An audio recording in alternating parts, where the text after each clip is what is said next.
the chairman and founder, Chief Dr. Mrs. W.A. Awoshika, the managing director, Mrs. Adeyemi, members of management and staff, distinguished guests, proud parents and guardians, and most importantly, the magnificent class of 2026. Good afternoon. It is a deep honor to stand here today, not only as your guest speaker, but as a daughter of Chrisland. More than 3 decades ago, a little girl in a Chrisland uniform sat in the assembly hall at 26 Okwebi Road on her graduation day, wondering what on earth the world would make of her. She started in Primary 1 Onyx and made her way to Primary 5 Ruby, a serious little girl, valedictorian every year, who loved school, who loved books, and who loved learning. That little girl was me. When I look at you this afternoon, I see the girl I used to be, and you are looking at one of the people you might become. The distance between those seats and this podium is shorter than it looks. Looking back, I know the most important things Chrisland gave me were not the prizes, but the values beneath them. Discipline, excellence, curiosity, and the joy of learning. These became an anchor for my life. That is why your theme today is so powerful, anchored in values, launched for greatness. So how do you move from being anchored to being launched? In my work studying change, I have found that people who make a difference carry 3 things: clarity, collaboration, and commitment. So let me translate these into 3 simple instructions. 1, cherish your gifts. 2, collaborate with others. And 3, commit to following your joy. The first C is clarity, recognizing what has been placed inside you. Every one of you is carrying gifts. Some you already know, some you have not discovered yet. Perhaps you are brilliant with numbers, or you write beautifully, or you build. Perhaps you notice when someone else is hurting. Maybe you have a mind that solves problems, a voice that moves people, hands that heal or create, a heart that leads. Do not take them for granted. Cherish them. Your first task is to recognize your gifts and then cherish and develop them. Clarity also shows you something else. Your gifts do not come from nowhere. Behind every gift you carry is someone who nurtured it. Let me tell you a story. When I got to high school, we were in an English class discussing synonyms. Someone asked, "What is a synonym for contempt?" I answered, "derision." My teacher stopped, looked at me, and asked, "Which primary school did you attend?" I said, "Chrisland." And she said, "When you get home today, thank your parents for sending you to Chrisland." I have never forgotten it. So before I go any further, class of 2026, I want you to do something for me. Think of your parents, your guardians, your families, the people who prayed, who paid, and who waited and believed. And say to them, "Thank you for bringing me to Chrisland." Yeah, I can't hear you. I would do the very same right now, except my own mother is no longer with us. But my father is here today, somewhere in front here. Dad, thank you. And to the parents, teachers, and staff here, thank you. You did not only prepare these children to pass examinations, you helped them discover their gifts. You anchored them. The second C is collaboration. Your gifts are not only for you. The question is not just what am I good at, but who can benefit from what I am good at. So begin to ask, how do I want my life to count? Perhaps you will become a doctor who will be healthier because you did.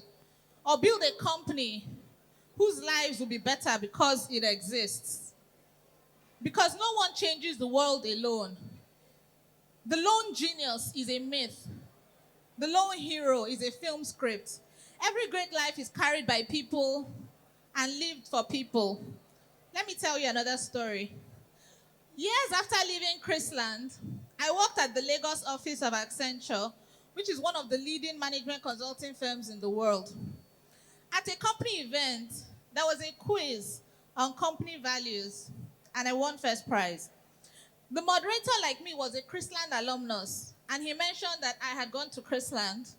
And so the managing director of Accenture turned to the head of human resources and said, to the hearing of all present, going forward, make sure we hire people who went to Chrisland.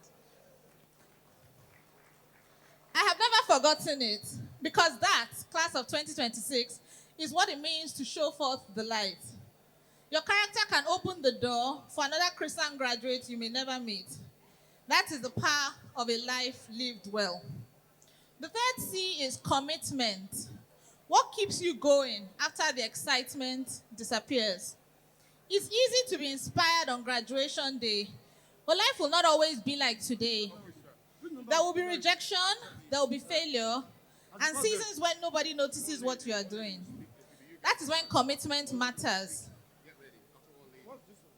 I have learned something about commitment. It's easier to stay faithful for a lifetime when the work gives you deep joy.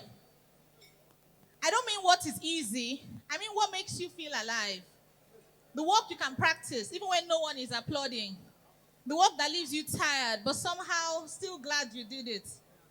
Do not build your life only around what pays. Build it around what brings you alive. Let joy be your North Star, the thing that keeps you going when the road is long and the applause has gone quiet. When I look at my own life, one thread runs through it all. I love to learn. I love ideas. I love discovery. I love finding out what I did not know and using it to solve a problem. That joy has carried me for decades, including through the hardest season of my life. Just as I was about to graduate from university, I lost my mother. She was a teacher, and she was my greatest cheerleader. The one who first taught me to love a book, who believed in me long before I believed in myself, who was meant to be sitting in the front row on my graduation day. She never saw it. Grief makes you want to stop, and I could have. But in that season, I learned the truth that I most want to leave you with today. When the applause falls silent, and when the people you love most are gone, commitment is what remains. The love of learning that my mother planted in me did not die with her. It carried me through that graduation and everyone since. In a way, I have been graduating for her ever since. So let me tell you where that joy took that little girl. After Chrisland, she became valedictorian again at undergraduate, at master's, and at doctoral level. She was a finalist for the Wall Street Journal's World's Best MBA Student Award. She built a consulting firm that was recognized as the best strategic and ESG advisory firm in Africa. Today, she's a senior lecturer and an academic director at Pan Atlantic University. She has published her research in the Harvard Business Review, and next year, Cambridge University Press will publish her second book. And who knows what the future holds? But hear me, this is the most important thing I will say today. Achievement alone could never have sustained that journey. A prize cannot sustain you for 30 years. Neither can applause nor a title, but joy can. The joy of learning, the joy of discovery, the joy of making a difference. That has been one of my North Stars, and I pray for you that you find yours. So ask yourself, what gives me great joy? What would I still want to understand, even if no prize were attached? Then follow that thread. It will take you somewhere extraordinary. So class of 2026, remember the 3 C's. Cherish your gifts and the people who gave them. Collaborate by sharing your gifts and let your life count for others. Commit to following your joy and stay with it all your days. And wherever life takes you, remember the motto of the school that formed us: show forth the light. So go into your universities and show forth the light. Go across Nigeria and show forth the light. Go across Africa and show forth the light. go across the world and show forth the light. Congratulations, class of 2026. Thank you, and God bless you all.